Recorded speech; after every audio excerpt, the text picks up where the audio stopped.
Hello दोस्तों। BPSC TRE 3 के लिए जो है मैथ्स की स्पेशल ये अपनी क्लास रहेगी। अब डेली बेसिस पे छोटी छोटी क्लासेज तुम्हारे लिए स्टार्ट कर दी है मैंने। सारे प्रश्न बीपीएससी ने पहले पूछ रखे हैं। प्रीवियस ईयर क्वेश्चंस की क्लास है, यहाँ से बाहर तुम्हारा मैथ का कोई प्रश्न नहीं जाएगा और क्वेश्चन समझ में नहीं आए इसकी मेरी गारंटी है। देखिए दिए गए आंकड़े 3, 12, 4, 6, 8, 5, 4 ऐसे ऐसे ये आंकड़े हैं। इनका बहुलक क्या होगा, मोड पूछा है इनका। ठीक है, तो देखिए बहुलक होता क्या है, जब भी आपको ऐसे जो है जब भी आपको बहुलक निकालना है तो जो सबसे अधिक बार आ रहा है, ठीक है, बिल्कुल देसी तरीके से मैथ आपको समझा दूंगा मैं। जो सबसे अधिक बार आएगा, जो सबसे अधिक बार आ रहा है वो आपका बहुलक रहेगा। वो क्या रहेगा, बहुलक। अब सबसे ज्यादा बार कौन सा आ रहा है इसमें, देखो 3 एक बार है, 12 भी एक बार है, 4 एक बार, 6 एक बार, 8 एक बार, 5 एक बार, 4। तो देखो ये 4 देखो 2 बार है, बाकी सारे एक एक बार है, तो ज्यादा बार कौन है, 4 है। तो 4 इस क्वेश्चन का सटीक आंसर रहेगा। ये होता आपका बहुलक। सी ऑप्शन सटीक हो गया। समझ गए कि जो सबसे ज्यादा बार आ रहा है वही आपका क्या होता है, बहुलक होता है। याद रखना है, कर लोगे। अब आज के बाद बहुलक का कोई भी क्वेश्चन आए गलत नहीं होना चाहिए तुम्हारा। अगला प्रश्न देखो कि 4x की घात 6 माइनस 5x³ माइनस 3 को x की घात 3 माइनस 2 से विभाजित किया जाता है तो शेष क्या बचता है। अब जब भी तुम्हारे सामने ऐसा प्रश्न आ गया क्या करोगे, देखो क्या लिखा हुआ है सर, 4x की घात 6 माइनस 5x की घात 3 माइनस 3 है। ठीक है, और दूसरा है कि भाग देना अपन को किससे, x की घात 3 माइनस 2 से। तो जिससे भाग देना है उसको 0 के बराबर लिख लो। तो x की घात 3 का मान कितना आ गया, यहाँ से 2 आ गया। x की घात 3 का मान कितना आया, 2 आ गया। अब ये दो जो मान है ना वो इसमें रख दो आप।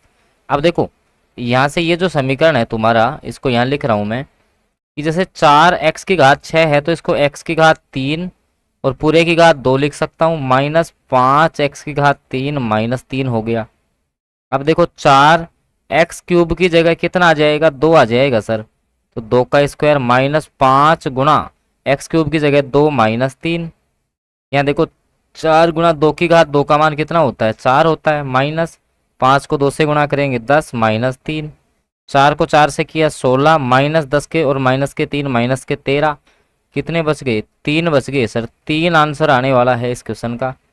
कौन से ऑप्शन में है, ए ऑप्शन में है सर। ए ऑप्शन जो है वो तुम्हारा सटीक आंसर हो गया। देखो आप इस अप्रोच से चलोगे ना क्वेश्चन सही होंगे तुम्हारे। ठीक है, और जो मेरे पास एक बार पढ़ लेगा वो मेरे को नहीं लगता कभी मैथ्स भूलने वाला है। अगला प्रश्न चलूं उससे पहले देखो तुम्हारे 40% का जो जीके जीएस आता है ना भाई, 40 + 80 पे जो तुम्हारा पेपर होता है, तो ये 40 नंबर जीके जीएस का पीडीएफ मात्र 90 रुपए में ही मिल रहा है तुम्हें, जिसमें math, science, current affair, GK सब कुछ है। और 40 में से 30 की हमारी गारंटी है। तो आप जो है इसके लिए 6376703831 इस नंबर पर व्हाट्सएप मैसेज आप कर सकते हो कि सर हमें जीके जीएस का पीडीएफ चाहिए, आपको मिल जाएगा। अगला प्रश्न, एक 28 सेंटीमीटर व्यास वाले अर्धवर्त की परिधि है, बताओ। देखिए बहुत अच्छा क्वेश्चन है। सबसे पहले दिया क्या है सर, व्यास दिया हुआ है। क्या दिया हुआ है, व्यास दिया हुआ है। व्यास आपका कितना है, 28 सेंटीमीटर है। तो इसकी त्रिज्या कितनी हो जाएगी, इसकी त्रिज्या जो है वो इसकी आधी हो जाती है, 14 सेंटीमीटर इसकी त्रिज्या हो गई। अब बोला है अर्धवर्त है, अर्धवर्त की परिधि। तो भाई देखो अर्धवर्त आपका ऐसे ही बनता है क्या।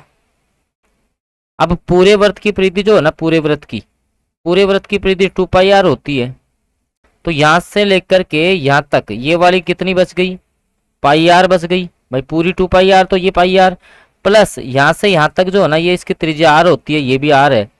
तो पूरी कितनी हो गई, 2r। तो हमेशा ध्यान रखना यही क्वेश्चन तुमसे गलत होगा। काफी मैथ के धुरंधर इस क्वेश्चन को गलत करेंगे कि अर्धवर्त की जो परिधि है ना भाई, जैसे पूरे की 2πr है, आधे की πr निकाल दो, नहीं। अर्धवर्त की परिधि जो है वो πr प्लस 2r होती है, ध्यान रखना। अब देखो पाई का मान कितना, 22/7 इंटू आर की वैल्यू कितनी है, 14 सेंटीमीटर है, प्लस 2 गुणा 14। ठीक है, 7 से काटेंगे 2 बार, 22 को 2 से गुणा किया 44, प्लस 14 को 2 से करेंगे 28। कितना आने वाला आपका 72। कितना 72। कौन से ऑप्शन में है, सी ऑप्शन में है सर। सी ऑप्शन जो है वो इस प्रश्न का जो है सबसे सटीक आंसर रहेगा। और तुम्हें सेशन अगर अच्छा लग रहा हो तो आप जो है क्लास को लाइक जरूर करें। अगला प्रश्न देखिए, मीना और सीना की वर्तमान आयु का अनुपात 4:3 है। एक आपकी है मीना, एक है आपकी सीना। इन दोनों की आयु का अनुपात आपको दे रखा है 4:3, ठीक है। 6 वर्ष के बाद मीना की आयु 26 वर्ष हो जाएगी। 6 वर्ष के बाद में जो है आयु दी हुई है। तो देखिए, आप जैसे मान लो कि अपन जैसे मान लो कि मीना की 4x मान लेते हैं, इसकी 3x मान लेते हैं। अब 6 वर्ष के बाद में 6 वर्ष के बाद में किसकी आयु पूछा है ये? 6 वर्ष के बाद मीना की आयु 26 हो जाएगी। मीना की कहाँ है? ये रही। तो 4x अब है 6 साल के बाद में कितनी हो जाएगी? 26 वर्ष हो जाएगी। तो 4x बराबर तुम्हारा आ गया 20, x बराबर आ गया 5, ठीक है। 5 अपन जब इसमें मान रखेंगे तो 15 साल तो इसकी आई है, और 5 इसमें रखेंगे 20 वर्ष इसकी आ गई है। किसकी पूछी है? सीना की। सीना की कितनी आ गई है? 15 वर्ष आ गई है। ये लो, सी ऑप्शन तुम्हारा सबसे सटीक रहेगा इस प्रश्न का, ठीक है। समझ में आ गया? चलते हैं अगले प्रश्न पे। देखो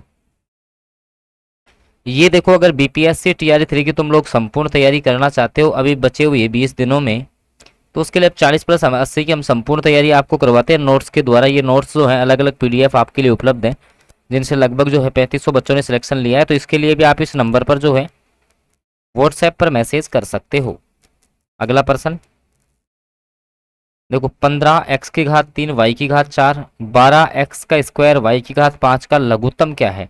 लिख लो पहले, क्या है? 15x3 y4, 12x2 y5। सबसे पहले देखो 12 और 15 का एलसीएम आप देखोगे। सबसे पहले 15 और 12 का जो है आप एलसीएम देखोगे तो 60 आएगा। अब देखो x अधिकतम कितनी बार है? यहाँ 2 बार है, यहाँ 3 बार है, तो अधिकतम वाला लेंगे 3 बार। y या 4 बार है या 5 बार है, अधिकतम वाला लेंगे। अधिकतम कितनी बार है? 5 बार। ध्यान रखना, लेस से में जो है अपन अधिकतम वैल्यू लेंगे, ठीक है। तो कौन से ऑप्शन में आया है सर? ए ऑप्शन में आ गया। ए ऑप्शन तुम्हारा इस प्रश्न का जो है वो सबसे सटीक आंसर रहेगा। और आई होप तुम्हें समझ में भी आ रहा होगा। तो अगर आपको क्लास अच्छी लग रही है तो आप सेशन को लाइक जरूर करें। सेम क्वेश्चन अभी समझाया था। 4x3 -2x² + 5x - 8 को x-2 से विभाजित किया जाता है तो शेष क्या बचेगा? देखो ये है, इसको लिख लो आप। 4x³ - 2x² + 5x - 8 है, ठीक है। इसको विभाजित करना है किससे? x-2 से। तो x-2 को 0 के बराबर रखेंगे तो x-2 इस साइड जाएगा, प्लस का 2 हो गया। x बराबर कितना आ गया? 2 आ गया। अब इस x बराबर 2 की वैल्यू इस पूरे में रखेंगे अपन। तो 4 × 2 की घात 3 - 2 × 2 की घात 2 + 5 × 2 - 8, ठीक है।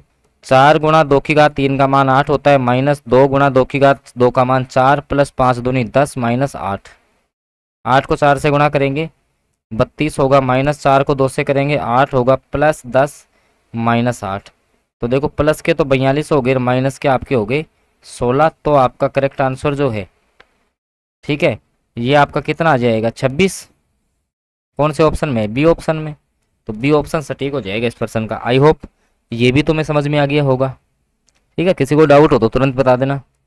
अगला प्रश्न ये देखो भाई, बहुलक तुम्हें अभी सिखाया है, मादी का भी सिखा देता हूँ। ये संख्याएं कितनी है इनको अरेंज कर लो पहले छोटे से बड़े के क्रम में। देखो 6 है, फिर 6 है, फिर 6 है, ऐसे ही 7 है, इसमें एक साथ 2 बार 7 है। 8 जो है वो आपका कितनी बार है? 4 बार है, ठीक है। अब बहुलक तो जो सबसे अधिक बार आ रहा है 8। तो बहुलक तो इसका मैंने आपको अभी आपको बताया था, बहुलक जो सबसे ज्यादा बार आएगा ना 8, 4 बार आ रहा है तो 8 तो बहुलक हो गया।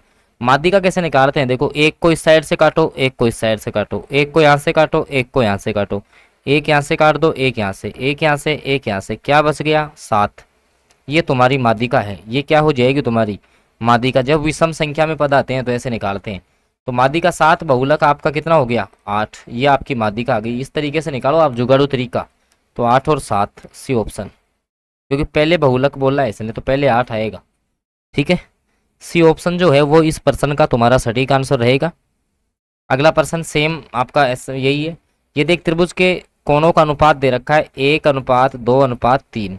सबसे छोटा कोण देखो अनुपातों का योग कितना हो गया, 1 और 2 3 और 3 6। कुल योग कितना होता है त्रिभुज के तीनों कोणों का, 180। तो 6 बराबर 180, तो 1 बराबर 30 आ गया। सबसे छोटा कोण, सबसे छोटे कोण का अनुपात 1 ही है, तो 30 डिग्री हो गया। ये लो ए ऑप्शन। मैं फिर कह रहा हूँ, अगर तुम्हारी तैयारी नहीं हुई है, आपको कैसा भी पीडीएफ चाहिए, 20 दिनों में तुम्हें कन्फर्म सिलेक्शन चाहिए ना, तो आप लोग 6376703831 इस नंबर पर जो है आप लोग व्हाट्सएप मैसेज कर सकते हैं। ठीक है, सारे नोट्स हैं, तुम्हें 20 दिन में सिलेक्ट करवा देंगे, कोई दिक्कत नहीं है। आप इस नंबर पर जो है व्हाट्सएप मैसेज जरूर कर लें। धन्यवाद।